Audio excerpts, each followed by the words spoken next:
matinale d'Europe 1. Nikos Aliagas.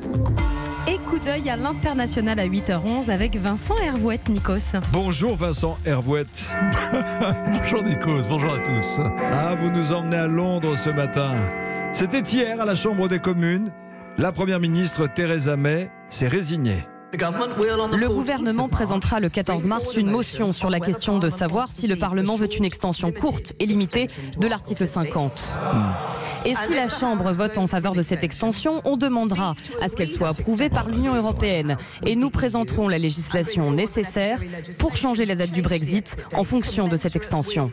C'est on ne peut plus clair. La première ministre n'exclut plus un rapport du Brexit, c'est ça ? Mais Theresa May a cédé et son chantage a fait long feu. Elle a joué la montre, elle a perdu.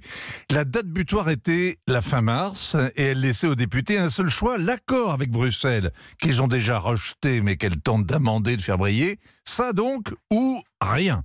Elle s'est employée à vider le sablier pour qu'il n'ait plus le temps de chercher un plan B, une échappatoire, un nouveau Premier ministre, qui sait, et qu'il n'y ait qu'une seule alternative, le deal avec le fameux backstop irlandais qui leur fait horreur, ou pas de deal du tout, la cohabitation avec l'Union européenne ad vitam aeternam, ou le célibat, mais à la rue et en chemise.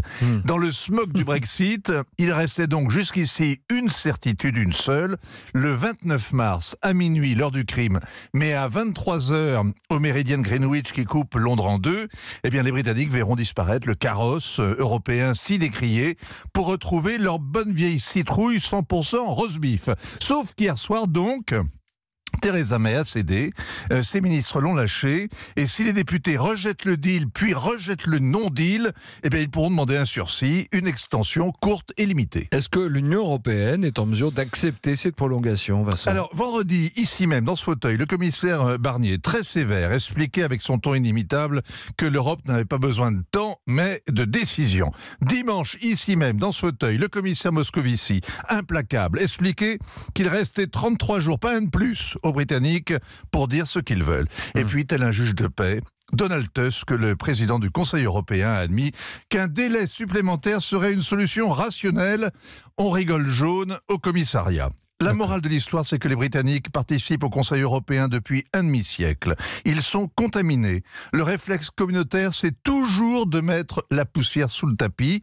La devise de l'Europe, ce n'est pas « l'union fait la force », ce n'est pas « vive les normes, à bas les nations ». La vraie devise, c'est qu'il n'y a pas de problème qu'une absence de solution ne finisse par régler. Conclusion, ce Brexit chaotique va continuer à occuper et à boucher l'horizon, au-delà des élections européennes, jusqu'à l'été.